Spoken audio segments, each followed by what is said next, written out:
Bismillahirrahmanirrahim. Assalamualaikum warahmatullahi taala wabarakatuh. Alhamdulillahirabbil alamin wassalatu wassalamu ala Rasulillah wa ala alihi wa sahbihi ajma'in.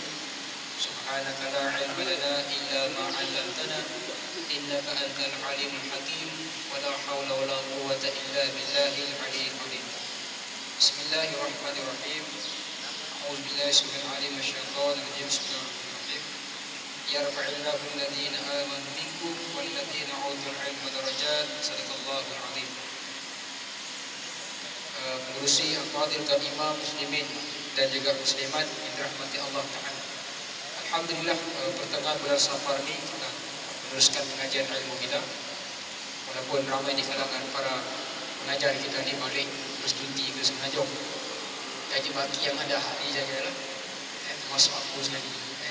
Orang ke mana, orang sini lah, mau di balik mana lagi, tuan-tuan. Jadi insyaAllah malam ini kita akan sambung perbahasan kita kaitan tentang hadis Nabi SAW tentang al-iman, al-islam, al-ihsan dan juga as-sa'ah. Kita telah membincangkan semalam berkaitan tentang amaratiha as-sa'ah, tanda-tanda hari kiamat. Dan benda itu kita telah habiskan. Dan kemudian kita membincangkan fiqh kepada hadis Nabi SAW ini. Yang pertama sekali kita mengelokkan pakaian kita dan keterampilan kita. Kerana dalam hadis Nabi ini, malaikat Jibril bertemu dengan Nabi dalam keadaan yang cukup cantik sekali lah. Maknanya mengajar kepada kita dua perkara. Pertama sekali, kita duduk di rumah Allah tu dalam keadaan yang cantik-cantik. Sunnahnya itu tuan-tuan. Duduk di rumah Allah ni dalam keadaan pakaian sangat yang terindah. Kecuali lah kalau kita tak sempat balik, mengejar barakah Jumaat tu kan. Jadi kita singgah saja. Saya ada seorang kawan, dia ni di keretanya itu dia mesti ada jubah. Mesti ada jubah. Sebab apa? Sebab mana-mana dia pergi singgah, dia tak sempat balik rumah kan, dia akan mandi di masjid, dia pakai jubah yang dia telah pakai. Bukan satu jubahnya, kadang-kadang sampai satu beg dia bawa. Satu beg tu dia bawa. Sebab satu dia ni macam saya jugalah, sentiasa gerak sana gerak sini, pergi sana pergi sini. Kadang-kadang tak sempat balik rumah. Apatah lagi kalau jumpa bini lagi tak sempat. Jadi kena balik lah. Tak sempat nak balik, kena bawa beg. Kadang-kadang tidur di tepi jalan. Kalau di Semenanjung tu ada RNR, tidur di situ lah sekejap, lepas tu pergi kuliah subuh. Itu dia tuan-tuan. Dia sediakan supaya nampak kemas. Tambah pula yang lepas daripada tu dia kena sampaikan kuliah. Jadi ini mengajar kepada kita, Nabi mengajar kita kalau kita pergi rumah Allah Subhanahu Wa Taala, kita kena dalam keadaan yang cukup cantik. Sebab Allah menjamin, Allah tu sangat cantik dan sangat menyukai benda yang cantik. Itu dia. Yang keduanya, kita membincangkan bagaimana duduk dengan majlis ilmu itu pun perlu cantik juga. Maknanya beradab. Sebab kalau kita perhatikan hadis Nabi ini, malaikat Jibril datang dengan Nabi dalam keadaan yang macam mana yang Sayyidina Umar kata, abuad, aswad dan cukup cantik, putih, dan juga kehitam-hitaman rambutnya itu cukup cantik. Kemudian dia pakaiannya bersih. Dan dalam masa yang sama dia duduk di depan Nabi dalam keadaan yang beradab. Fara'an asnada rukbatahi ila rukbatahi. Itu kita bincang semalam. Jadi fiqh kepada benda pertama kita bincang, iaitu kita tahsinkan suarikum, pakaian kita. Duduk di rumah Allah ni kena cantik. Kemudiannya kita tahsinkan adab kita bila duduk dalam majlis ilmu. Dan perkara paling penting sekali, tanda kita hormat majlis ilmu ni tuan-tuan, bila ada majlis ilmu kita tidak balik. Tak balik. Melainkan kalau ada perkara yang memudaratkan atau ada maslahat besar. Saya dah sebut dengan khutbah tadi. Khutbah tu kadang-kadang mukadimah saja tu. Tempat lain tu apa khutbah sendiri. Terbiasa sudah begitu. Jadi kita begitu. Duduk dalam majlis ilmu dalam keadaan beradab. Kenapa? Kerana waman a'rad an zikri fa inna lahu ma'isyatan dhanka. Kata Allah dalam Quran, siapa manusia yang berpaling daripada tazkirah, maka Allah Ta'ala akan sediakan tempatnya yang sukar bila dia mati nanti. Jadi kita tak mau jadi orang yang begini. Tua kau, muda kau, kena duduk dalam majlis ilmu. Itu adab kita. Itu takdib kita, itu akhlak kita kepada majlis ilmu. Kata Ali Sufi, golongan salaf, yaitu Al-Imam Ma'mun bin Mihrab, dia mengatakan dalam kitab Jami' Bayanil Ilmi wal Fadl, dia mengatakan tidak ada satu perkara yang mengindahkan diriku melainkan aku duduk dalam majlis ilmu, majalis ulama. Dia kata tidak ada satu perkara yang memberikan keindahan dalam hatiku melainkan aku duduk dalam majlis ilmu. Beradablah tu. Kadang-kadang kita begitu, cepat sangat mau balik. Tak tahu apa ya urusan di rumah, tak ada apa-apa pun urusan, rupanya singgah tepi jalan, makan lagi. Itu saja kita makan. Siang malam makan. Bukanlah kata makan tu haram, tapi kadang-kadang kita tu layan sangat perut kita daripada fikrah kita. Layan sangat kita punya nafsu kita daripada kita nak korbankan untuk majlis-majlis ilmu. Kata ulama Ibn Baz, dia mengatakan apabila manusia ni lam ataupun lan hadir ataupun lan hadar, tidak hadir dalam majlis ilmu, ghaflatahu tazdadahum ghaflatahu fi anfusikum. Dia kata apabila manusia tidak duduk dalam majlis ilmu, maka kelalaian akan bertambah dalam diri mereka. Dia kata dalam kitab. Itu dia tuan-tuan. Isu yang kedua, tak perlulah kita nak tengok siapa yang sampaikan, apa yang disampaikan. Kalau anak kita sendiri memberi tazkirah kepada kita, wajib kita dengar. Bapa nak sembahyang subuh lagi ni bapa, pukul 8 sudah ini, wajib kita sembahyang subuh. Masa tu juga kita sembahyang. Anak terus tamparan, anak sendiri bagi. Okeylah anak sendiri daripada jalan sebelah rumah, lagi malu kita. Kan? Itu dia. Kadang-kadang Allah Ta'ala hantar situasi ini untuk menyedarkan manusia. Nabi SAW umur jauh banding dengan Abu Talib, pakcik Nabi. Tapi pakcik Nabi ditazkirah oleh Rasulullah, masuk Islam. Bukan satu orang pakcik Nabi ni banyak. Sayyidina Hamzah, Al-Abbas, Abu Lahab, Abu Talib. Sebagian daripadanya masuk Islam, sebagiannya itu mati dalam keadaan kafir. Umpamanya Abu Lahab dan Abu Talib. Yang masuk Islam Sayyidina Hamzah, pakcik Nabi. Yang masuk Islam Ja'far, pakcik Nabi. Yang masuk Islam Sayyidina Hamzah, Abbas dan juga Ja'far. 3 orang masuk Islam. Padahal orang ni ada yang sebaya, ada yang lebih tua daripada Nabi. Tapi dengar tazkirah. Kalau ikutkan umur memang jauh lah. Kalau kita nak tengok umur, maka kita lebih memandang begitu, maka kita tak akan duduk dalam majlis. Baik, itu kita bincang semalam. Malam ni kita bincang tentang Islam.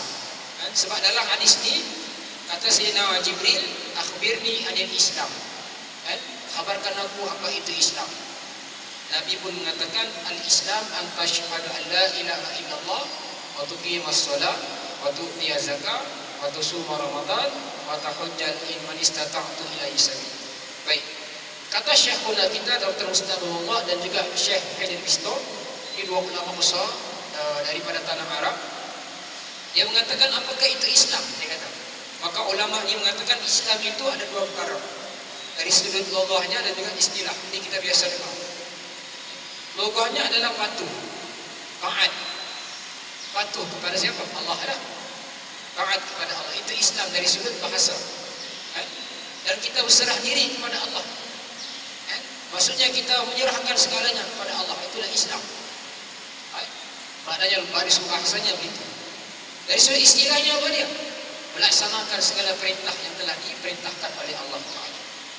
Yang merangkumi kewajipan-kewajipan sebagai seorang Muslim. Jadi kalau kita perhatikan makna istilah ni dan juga loghah ni, agak-agak Islam tu sempurna tak dalam diri kita. Bila kita naikkan dengan makna Islam, satu dari sudut bahasanya kita menyerahkan diri kita kepada Allah. Bila kita serah diri kepada Allah Ta'ala, apa perkara yang Allah Ta'ala sampaikan kepada kita, sami'na wa ata'na, kita dengar dan taat. Wala asaina, dan kita tidak mungkir, dan kita tidak jelas dengan agama Allah Ta'ala. Itu tu. Sami'na wa ata'na, dengar dan taat. Itu dia. Patuh. Maknanya kita patuh ni apa dia? Kita dengar segala perintah Allah. Subhanahu wa ta'ala. Ya ayyuhalladzina amanu atii'u Allah wa atii'ur rasul wa ulil amri minkum.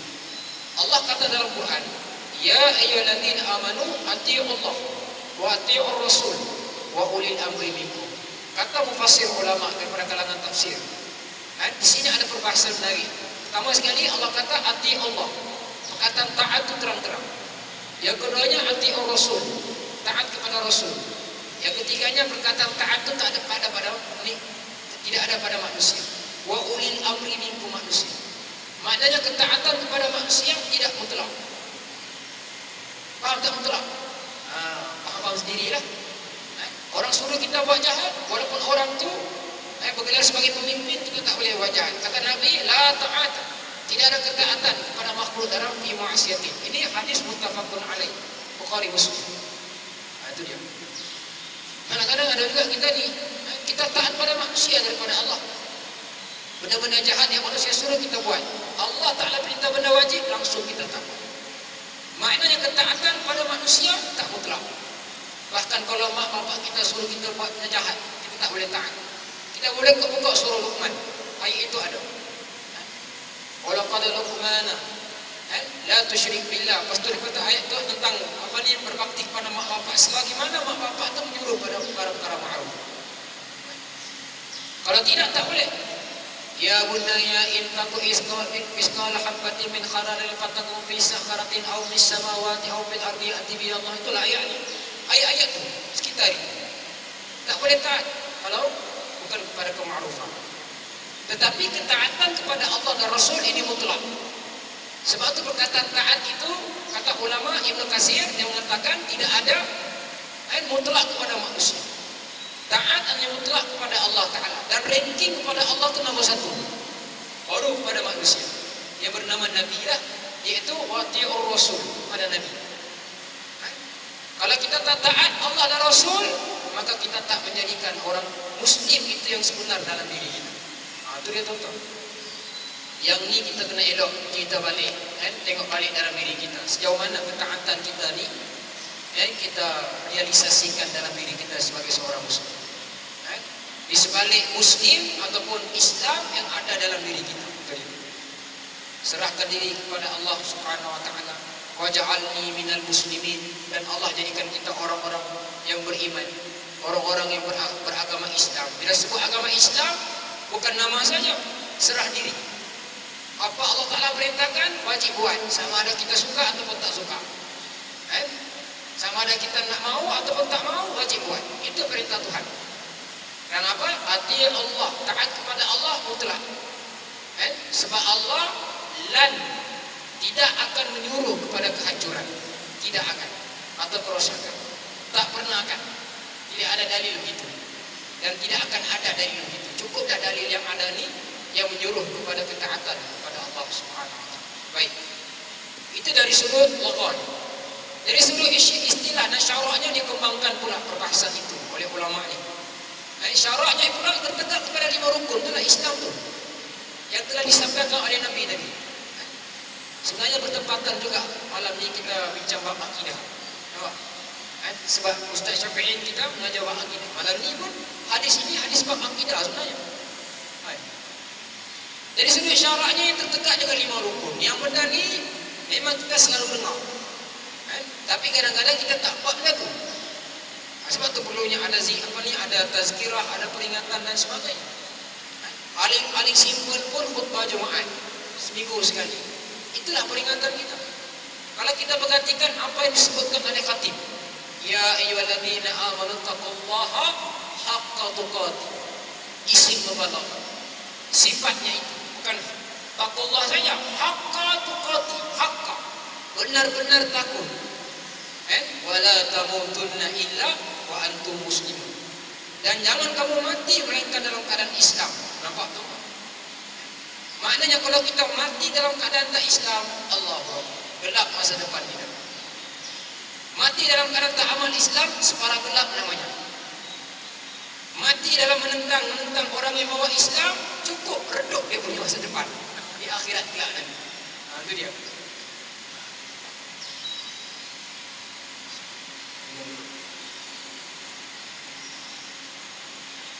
Jadi yang pertama kata ulama, kita menyaksikan bahwasanya tiada Tuhan yang disembah melainkan Allah. La ilaha illallah Muhammadur Rasulullah. La ilaha, ilaha ni dia mau maksud dua. Satu, Allah mencipta, yang keduanya Allah wajib disembah. Nampak tak? Bukan la ilaha illallah Allah mencipta saja, tidak. Allah mencipta dan wajib disembah. Allah cipta kita, harus kita sembah Allah, wajib. Itu dia. Menyaksikan bahawasanya tiada Tuhan yang disembah melainkan Allah Ta'ala. Ini dasar akidah kita. Yaitu tidak mensyirikkan Allah Ta'ala seorang ya. Apa ni? Satu je Allah. Lawan kepada saksi tiada Tuhan melainkan Allah ni syirik lah. Syirik, innallaha la yaghfiru an yushraka bihi wa yaghfiru ma duna dzalik liman yasha wa man yusyrik billahi faqad iftara itsman 'azima. Suratul Nisa. Sesungguhnya Allah Ta'ala la yaghfiru, tidak akan mengampunkan dosa syirik. Dan dia akan mengampunkan dosa-dosa selain daripada itu. Tapi syirik tak akan ampun dosa. Ada satu kisah yang disebutkan dalam hadis Nabi SAW. Bagaimana seorang laki-laki yang membunuh 99 orang. 99 orang dia bunuh. Dia jumpa seorang orang yang dia nak minta nasihat. Adakah aku ni ada can masuk syurga? Orang yang cakap, orang yang dengar soalan tu dia kata, kau tak boleh masuk syurga ni, banyak betul kau bunuh, istilah kita. Orang tu pun dibunuh juga. Cukup 100 dibunuh. Selesai masalah. Bila cukup 100 tu, tuan-tuan mati Allah Ta'ala, tengah jalan tu Allah Ta'ala berikan dia satu kesedaran nak kembali kepada Allah Ta'ala. Ada satu kampung ataupun satu tempat yang dia mesti ke sana untuk dia bertaubat kepada Allah. Maka dia pun pergi. Dia pergi tuan-tuan, tengah jalan tu Allah takdirkan nyawanya ditarik, diambil. Bila habis diambil tu, matilah dia. Timbul dua malaikat datang turun. Satu malaikat yang nak bawa dia ke syurga Allah, seorang lagi satu malaikat lagi yang nak bawa dia ke neraka Allah. Tugas mereka lah. Timbul perselisihan. Dia dibunuh 100 orang ni. Mereka seorang kata lagi, dia ni dah taubat. Khilaf di kalangan mereka, akhirnya diukurlah perjalanan itu. Yang mana paling dekat? Rupanya perjalanan daripada tempat dia membunuh yang 100 orang tu ke 100 tu, ke tempat dia dia menuju ke kampung, ke tempat yang menuju ke kampung tu sudah semakin dekat jaraknya. Dan apa tu? Lawan kepada tu dah semakin jauh. Orang ini ditakdirkan oleh Allah mendapat keampunan. Allah ampunkan dosa maduna. Sebalik daripada syirik itu, selain daripada itu Allah ampunkan dosa. Yang lain Allah ampun dosa. Bunuh orang Allah ampun dosa. Bukan suruh kita bunuh orang, tapi kalau maklumlah kita ni ada setengah manusia iman dia tak macam iman setengah manusia. Dia bunuh orang dan sebagainya. Yaqtulun nas, disebut oleh Allah dalam Quran, membunuh manusia dan sebagainya. Allah ampunkan dosa. Kata Allah dalam Quran ni. Bahkan kalau dia bertobat, dosa itu diganti dengan pahala. Subhanallah. Tetapi orang yang syirik kepada Allah Ta'ala, al-akbaru minal kabair, yang paling syirik, yang syirik dosa yang paling agung sekali, kata Nabi, yang tak akan diampunkan dosa, yaitu syirik kepada Allah Ta'ala. Itu akidah kita, jangan syirik. Saya sebutkan khutbah tadi, mandi safar dan sebagainya, itu benda-benda yang tak ada kaitan dengan Islam, boleh membawa kepada unsur syirik. Tarik ke depan ini. Sepatutnya bulan Safar ni bulan muhasabah kita kembali pada Islam. Kerana kerajaan Islam Abbasiyah dijatuhkan pada Safar, pada bulan Safar. Akibat daripada mereka tak mengamalkan Islam, Allah Ta'ala hantar tentera ini untuk merosakkan, menghancurkan kerajaan ini. Kerajaan Abbasiyah pernah memerintah dunia selama 500 tahun. Hebat.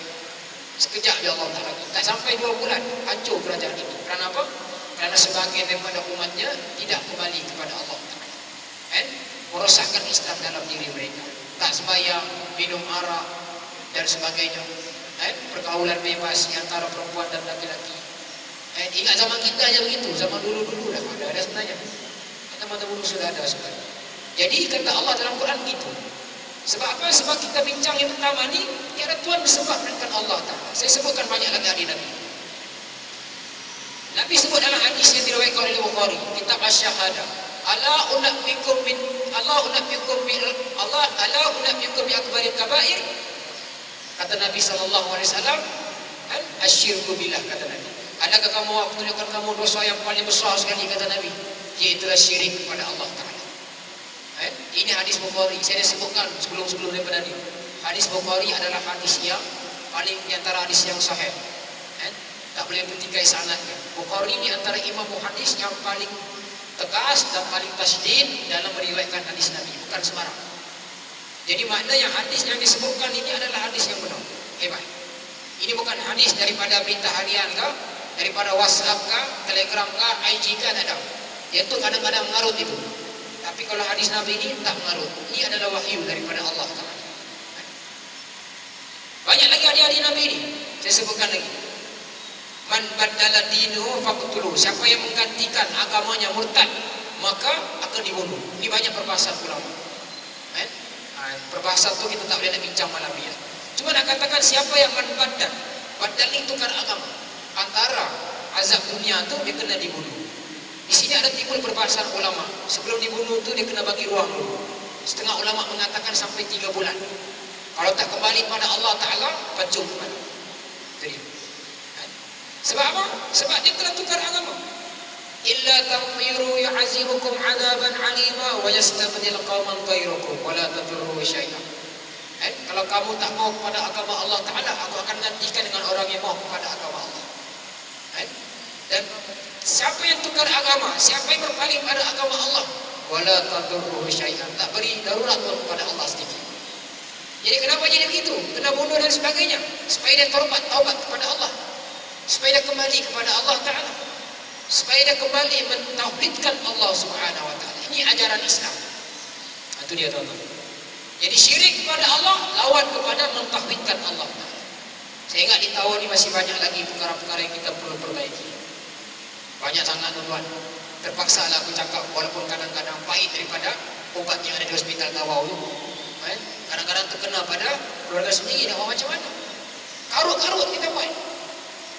Saya lalu di kuburan Batu Empat tu, dalam tu ada satu, saya aja jual di sana, masih Hidayah tu, Haji Yusuf, Tanah Wakaf.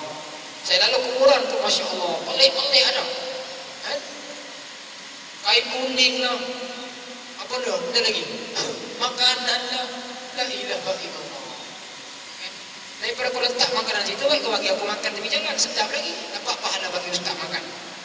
Ini bahaya tu, boleh merosakkan kita sikit-sikit ini. Yang dimubahkan oleh ulama, kita baca Quran, baca Al-Fatihah untuk mereka, boleh, tak ada masalah. Itu perbahasan. Walaupun khilaf, tapi masih lagi ada pandangan ulama mengharuskan benda itu.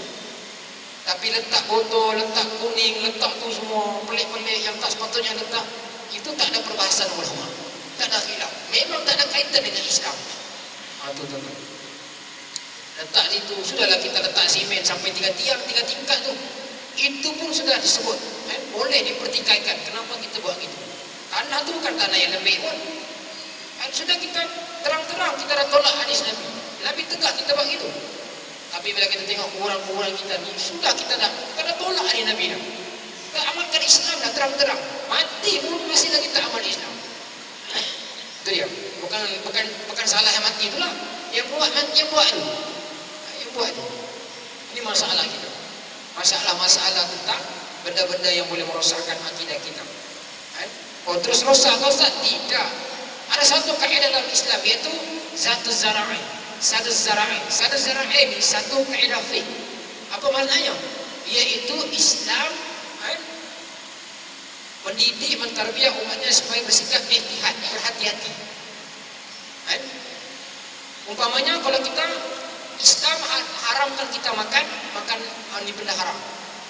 Kenapa kita tak boleh makan benda haram? Ihtihad, hati-hati. Kalau kita makan benda haram, dia boleh merosakkan akal kita. Umpamanya haram. Itu dia tuan. Jadi Islam mengharamkan benda itu. Namanya satu zara'i. Dan perbahasannya agak panjang dalam kaedah mereka. Sama juga dengan benda-benda bab akidah ni. Kalau tak ada kaitan dengan Islam, Islam tak boleh kita buat. Tak suruh kita buat. Yang katakan, terus batal kalau Ustaz. Tidak. Dia akan sikit. Akhirnya dia akan jadi pegangan. Sebab tu Islam awal-awal dia tahi. Tegah benda tu, tak boleh buat. Itu dia. Tapi kita buat juga, itu yang jadi kepercayaan tuh. Bila jadi kepercayaan, maka Islam yang sepatutnya kita buat, kita tolak. Benda yang khurafat, yang bid'ahnya, yang sesat terang-terang, yang merosakkan akidah, yang itu yang kita buat. Dapat. Saya dah sebutkan semalam. Kan? Dalam agama Islam ni, dalam pengamalan sunnah ni, ada ghairu tasyri'iyah, sunnah ghairu tasyri'iyah, dan juga sunnah tasyri'iyah. Antara amalan sunnah tasyri'iyah, sembahyang Jumaat, sunnah. Yang tasyri'iyah, yang diperintahkan oleh Nabi, dan Nabi buat benda tu. Ada lagi, makan tangan kanan, cebok tangan kiri, sunnah. Jangan kita buat cebok tangan kanan, makan tangan kiri, memang sangat-sangat tak betul. Kan? Kemudian kita baca doa dan sebagainya, sunnah. Ada satu lagi namanya sunnah ghairu tasyri'iyah, makan. Umpamanya makan nasi. Nabi tak makan nasi, Nabi makan gandum. Nabi makan tu. Kita makan nasi, amalan Malaysia ni. Adakah benda itu bertentangan? Tidak bertentangan, namanya ghairu tasyri'iyah. Yang tu tak ditolak dalam Islam sebab dia tidak ada kaitan dengan akidah, tak ada kaitan dengan syariat. Dia hanya kemudahan. Nampak tu? Pergi masjid, Nabi naik unta atau berjalan kaki. Kita naik Pro 2 contohnya, naik kereta. Adakah benda tu bertentangan dengan Nabi? Tidak, namanya ghairu tasyri'iyah. Apa itu? Ini kadang-kadang kita bahas sebenarnya orang kata Allah. Jadi naik ini itu semua sesat satu Ustaz, sebab Nabi tak bagi tu. Duduk belajar dulu, baru bercakap. Duduk belajar dulu, dengar, baru tahu oh ni begini rupanya. Kadang-kadang kita bahas benda ni, dia ada kaitan dengan akidah. Ada orang ni dia lekehkan kita. Dia kata kalau begitu zaman Nabi tak ada KFC. Jadi orang buat KFC itu bid'ah lah. La ilaha illallah. Buat KFC makan ayam itu namanya ghairu tasyri'iyah. Orang kadang-kadang dia tak faham, tapi dia cakap tu macam ulama besar. Sama juga dengan benda-benda lain kita buat, kipas ke apa semua, kan? Aircon ke. Zaman Nabi memang terang-terang tak ada, tapi namanya ghairu tasyri'iyah.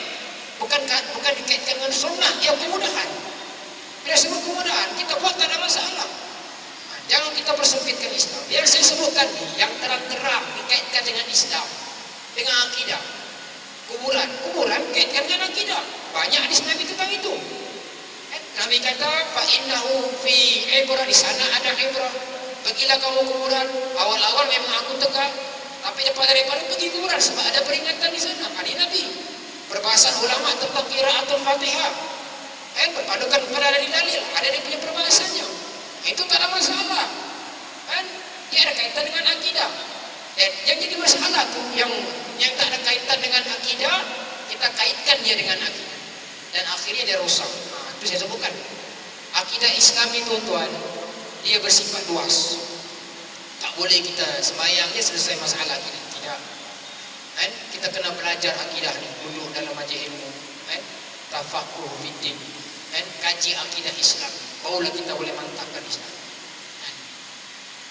Kadang-kadang kita kaji orang yang mengaku Nabi Kahar tu, Islam. Yang jadi pengikut tu kan tak sembahyang.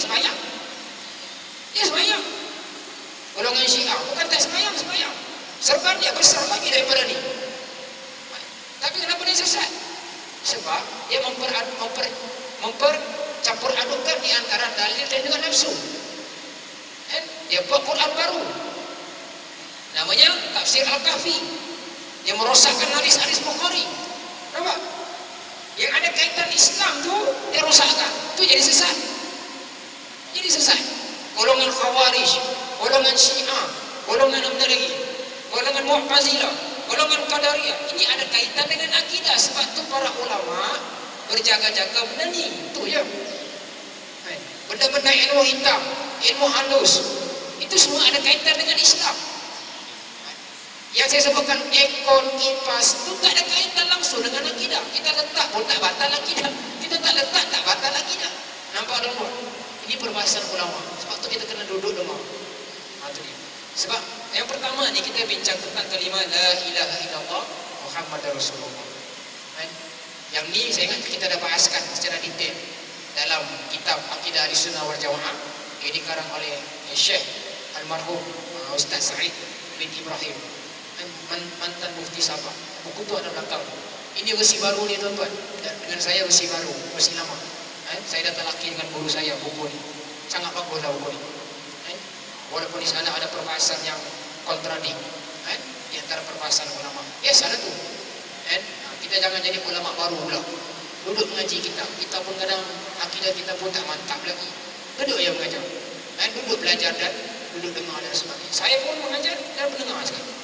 Ulang kaji apa yang kita belajar daripada dulu-dulu. Jadi tuan-tuan, ini yang pertama saya nak sebutkan. Jadi syaratnya yang pertama sekali menyaksikan. Mana bila kita saksikan Allah tu satu, Allah tu Tuhan, maka al-amanu ma anzalallah. Kita beriman dengan apa yang telah diperintahkan oleh Allah. Dengan apa dia? Dengan qalbun salim, dengan akidah yang benar-benar. Antu minu bi anna fikratuna al-islamiyah samimatun. Ini saya sebut banyak kali.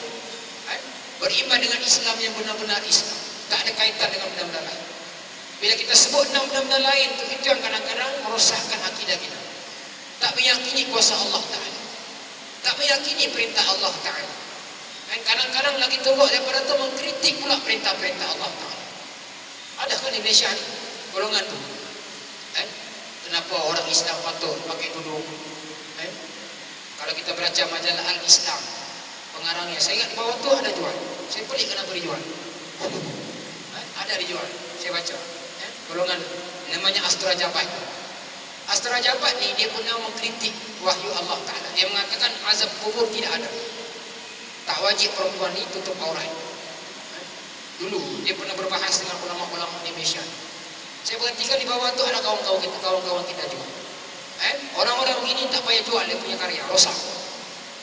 Merosakkan. Banyak lagi majalah Islam yang okey. Solusi, majalah Ustaz Azhar yang terbaru, Q ke apa? Tak ingat dah. Generation Quran ke apa? Yang tulisan yang pelik-pelik ini kita belakang. Kita utamakan yang benar-benar rajih dan tarjihnya itu benar-benar sahih. Jangan kita bagi pandangan-pandangan yang memelikkan. Sudahlah ditahu ni macam-macam ada. Tambah lagi dengan rempah ratus yang ada. Jadi lagi teruk kita nanti. Tuan-tuan, ini yang kita nak sebutkan. Kita kena perhatikan elok-elok akidah kita, supaya tidak ada sangkut paut dengan benda-benda selain daripada Allah Ta'ala. Walaupun sekecil zarah, tak boleh. Tak boleh meyakini ada kuasa selain dari Allah. Tak boleh. Tak boleh. Kadang-kadang anak kita ajar, kau pergi tempat baru tu, kau jangan lupa, adalah bacaan-bacaannya, kau jangan lupa tunduk sedikit. Itulah. Jangan lupa kau istilah orang-orang kita ni, tabi-tabi sikit. Kita dengar juga, tapi bila kita masuk hutan, kita baca yang telah disabdakan oleh Nabi. Allahumma rabbuna rabbi la ilaha illa anta khalaqtani wa ana abduka wa ana ala ahdika wa ahdika mastata'na. A'udzubika min syarri ma sana'na. Abu laka bi ni'matika 'alayya wa a'udzu min faghfir lana fa innahu la yaghfiru dzunuba illa anta. Itu hadisnya. Ataupun paling simpelnya bismillahirrahmanirrahim. La yadurru ma'asmihi syai'un fil ardi wa la fis sama' wa huwa samiul 'alim. Itu hadisnya. Diajar kita. Yang terbaru ni pelik lah. Banyak perbahasan ulama. Orang-orang muda sekarang ni. Apabila manusia ataupun anak-anak kita ni diajar dengan suasana hantu-hantu sekarang. Film-film hantu. Bila anak kita tengok tu, dia takut hantu daripada Allah. Kenapa? Dia tengok hantu daripada Allah. Pergi bawah kau tengok hantu. Ini sekarang budaya masyarakat Melayu kita ni. Hantu pelik-pelik. Hantu itu, hantu ini. Jadi anak kita tengok, oh begini rupanya hantu dan sebagainya. Jadi dia takut hantu daripada Tuhan. Bila orang suruh sembahyang, dia tak mau sembahyang. Bila sebab hantu mau dah sembahyang, nampak? Dia sembahyang sebab hantu, semua bukan sebab Allah Ta'ala. Ini sistem pendidikan, gaya pendidikan terbaru kita. Sebab apa? Sebab dia ajar pak hantu. Dia tak ajar pak tauhid Allah Ta'ala. Itu masalah kita. Yang keduanya, kata ulama ni, kita mendirikan solat. Dia kata, mendirikan solat pada waktu-waktunya, yang sebenar-benar waktu. Dan juga menyempurnakan segala syarat-syarat dan rukunnya. Yang ni, saya ingat kita dah sebut bab fiqh tu kan, Ustaz Asman dalam kitab tu ada. Dan cuma malam ni kita sebut layer yang atas je lah. Mengerjakan yang sunnah dan menunaikan segala adab-adab. Basically-nya seperti mana yang Nabi sebut, sallu kama ra'aitumuni usolli. Sembahyanglah kamu seperti mana engkau melihat aku sembahyang. Tuan-tuan dimati Allah Ta'ala, saya akan buka kitab Al-Kabair sedikit. Saya akan sebutkan beberapa ancaman orang yang meninggalkan sembahyang. Meninggalkan sembahyang. Tak payahlah Ustaz, aku sembahyang sudah ni. Sebab apa? Datang masjid. Tak, boleh tazkirah. Tazkirah. Jadi yang tak datang masjid itu, Ustaz, sepatutnya kita bagi tazkirah. Tugas kita lah sama-sama keluar nanti. Pergi rumah-rumah jiran, pergi kampung-kampung, pergi bagi tahu kawan macam-macam kemudahan sekarang ni ada. Nampak? Itu dia. Takkan kita nak pergi seorang-seorang kampung, seorang rumah. Hari ni aku kuliah rumahmu ya, besok kuliah rumahmu. Oh ya, letih lah tuan-tuan. Duduk masjid lah sama-sama, kita rekod duduk dalam majlis ilmu baru betul. Bagi sikit kita punya masa untuk masjid.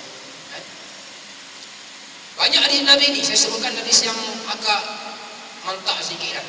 Dan hadis ini hadis yang diriwayatkan oleh Bukhari dan Muslim. Itu dia. Kata Nabi SAW, man fatatahu salatul asri habita amaluhu.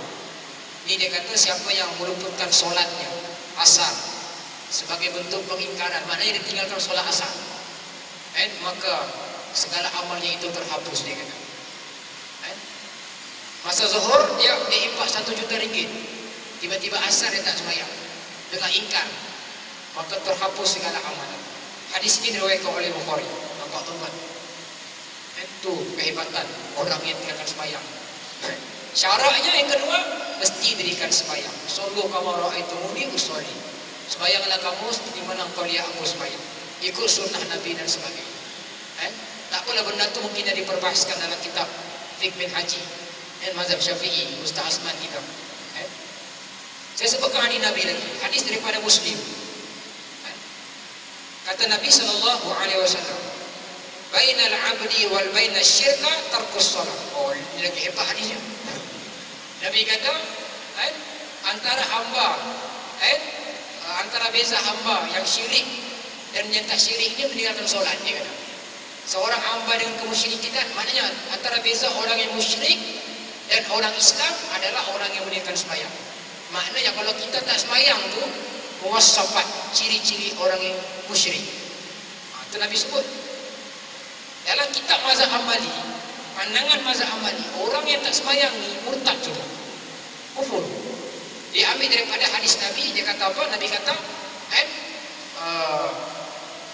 man tarakaha faqad kafar. Dia kata, siapa yang tinggalkan hak atau dhamir pada sembahyang, faqad kafar. Kata Nabi faqad ni taukid, tegas, penegasan. Demi sesungguhnya dia telah kafir. Kata Nabi. Pandangan mazhab Hambali yang mazhab yang tegas ni, dia kata yang tak sembahyang murtad. Dalam mazhab Syafi'i tak murtad selagi mana dia tidak menolak kewajipan sembahyang. Lain kalau dia katakan tidak apa kita tinggalkan sembahyang. Bila kita pergi gunung Everest tu, untuk kita mengharumkan nama negara, tak apa-apa, boleh tinggalkan sembahyang. Benda tu ada sebut dalam Parlimen dulu. Ada. Boleh kajilah sejarah hitam di Parlimen tu. Ada 2-3 orang manusia ni. Dia sebut, saya kata terang ni. Benda ni menjadi perbahasan yang hangat di kalangan kami para mengkaji ilmu, para pelajar Islam. Dalam kuliah tu kita sebut, bagaimana akidahnya? Tanya guru-guru yang mengajar. Dia kata, boleh kita berenang, boleh kita ni mengharumkan nama negara, tak ada masalah, boleh tinggalkan sembahyang demi mengharumkan nama negara. Oh, hebat sungguh. Hebat negara dari sembahyang. Nampak tuan-tuan? Boleh kaji sendiri ya. Saya sebut ni supaya kita berhati-hati bercakap. Benda dunia ni kita jangan gadai, akhirat ni kita jangan gadai untuk dunia. Jangan tuan-tuan. Islam ni Allah Ta'ala bagi pada kita. Bukan senang-senang kita nak tukar-tukar begitu dengan dunia ni. Kita jangan main-main agama Allah ni. Main-main pun murtad tu dah tu. Oh dah, bukan wajib sembahyang ni, murtad tu. Kena syahadah balik. Tak syahadah, masa lengkap 3 bulan. Tak syahadah lagi, pancung. Oh, tu dia ambil pandangan tegah terus. Nampak? Kadang-kadang kita ni Allah. Sebab tu yang kita boleh cakap, tak apa nak usah. Demi mengharumkan nama Allah. Saya dengar tu Allah sedih. Yang sebut tu bukan orang tak Islam, Islam tuan-tuan. Oh, kan? Oi, sampai ke sana Ustaz, kau macam mana? Itulah memang kebenarannya. Itu kebenaran. Banyak lagi hadis Nabi ni tentang sembahyang. Sebab benda ni saya dah sebut dalam kuliah khas di Masjid Hidayah Mustaqim. Kebetulan ramai datang, oh memang kita bantai lah. Alhamdulillah ramai datang. Seronok kita dengar orang ramai datang di dengar.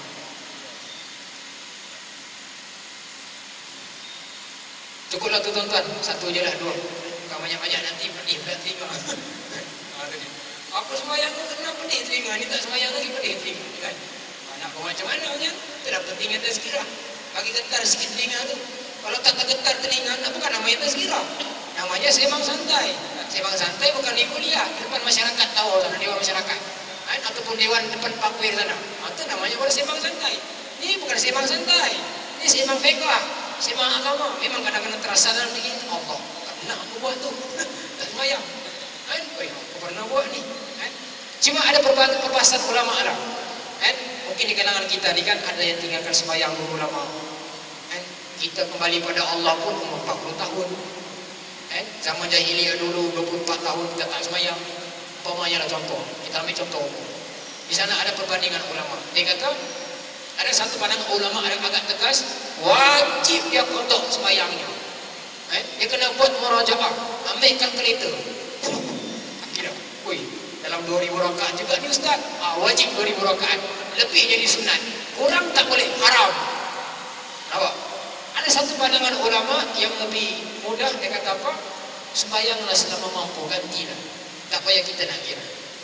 Jadi kata guru saya, ambil yang kedua. Nampak? Kita tinggal sembahyang ni, kita ganti pun di sana ada rahim Allah Ta'ala. Ulama mengambil pandangan ni. Bukanlah sampai kalau 20 tahun kita sembahyang tu, kita nak kira tu, kira saja tak sembahyang. Kita kira saja tak sembahyang lagi. Kira saja pening kepada belum tak sembahyang. Sembahyang, ambil kau, naik darah tinggi terus. Jem kalau tak. Mati sembahyang. Tak boleh masuk syurga. Buat insya-Allah. Tengok Allah banyak ni ustaz. Di sana ada ulama, selagi mana kita mampu, kita mampu qada, kita mampu qada. Itu dia. Ini cerita hutang Allah Ta'ala. Hutang dengan manusia kita wajib bayar. Hutang dengan Allah lagi wajib bayar tuan-tuan. Itu dia. Sebab itulah ada anak-anak kita ni masih muda ni, tolonglah didik mereka sembahyang. Saya sedih sangat. Baru ni kita ada kaji budak-budak Kiak Mara. Saya ambil ujian lisan SPM. Bahawa Kiak Mara ni ada budak-budak yang ambil SPM. Saya bidang agama Islam lah. Ada 17 orang pelajar saya. Bawa lisan, saya panggil seorang-seorang. Saya tanya mereka tentang bacaan sembahyang. Islam dan Islam. Tuan-tuan, ada yang langsung tak tahu sembahyang. Saya tanya, kenapa kamu nak sembahyang? Dia kata, saya dah hafal lagi doa qunut ustaz. Dia kata, doa qunut Allah. Sedih. Dan kalau aku masa tu sakit jantung, innalillah tuan-tuan. Mati gitu. Umur 17 tahun, tingkatan 5, tak sembahyang. Dan dia kata tu, dia kata tak sembahyang, dia kata apa? Tak sembahyang lagi ustaz. Memang tak sembahyang kan? Ya ustaz, tak sembahyang. Dia sebut tak sembahyang tu, macam dia sebut belum makan lagi. Belum makan lagi ustaz. Relax saja dia sebut. Allah, kita doa pun, ya Allah. Naik darah ni. Sedih, naik darah sedih. Allah. Dia sembahyang ni tuan-tuan. Benda kedua selepas syahadah. Yang tu kalau tak sembahyang. Padahal hadis Nabi ni sebut banyak di Nabi ni. Tanda-tanda orang yang sembahyang, yang Islam tak Islam, kufur, syirik, musyrik, sembahyang. Saya sebut lagi lah, 2-3 ni. Man taraka as-salah muta'ammadan faqad bari'at minhu zimmatullah. Ini lagi segera. Diriwayatkan dalam kitab Ahmad. Dia mengatakan, Nabi kata barang siapa man taraka as-salah, yang tinggalkan sembahyang muta'ammidan, sengaja tinggal sembahyang, maka Allah Ta'ala akan lepaskan jaminan untuknya. Bukan siapa-siapa jamin, Allah lepaskan jaminan untuknya. Tak ada jaminan dah. Dulu tak ada jaminan IC gelap masa depan kita. Kita tahu ni. Kawin dengan orang sini macam Pakistan. Kawin dengan orang sini, tengok buka kedai. Kita dulu kini selamanya jadi pelanggan sampai mati. Dia ambil jaminan tu buka kedai, jadi orang kaya sudah. Dari bulan setengah tahun ni lagi pada dia. Lagi jaminan tu, jaminan dunia tak ada. Pening kepala kita. Allah lepas jaminan, tak sembahyang. Muta'ammidan tarakas salah muta'ammidan. Apa kita nak buat lagi? Tuan-tuan, itu saya nak sebutkan. Jadi sepatutnya kita kena kembali muhasabah diri kita.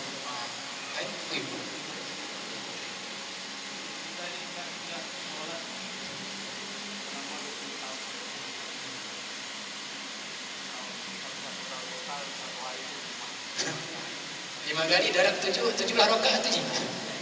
Banyak sangat tu.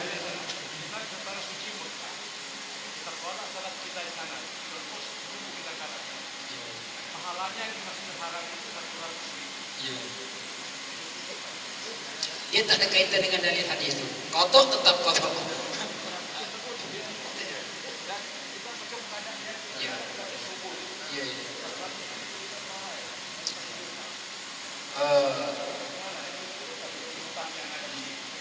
Nabi sebut tu, Nabi tak sebut solat qada.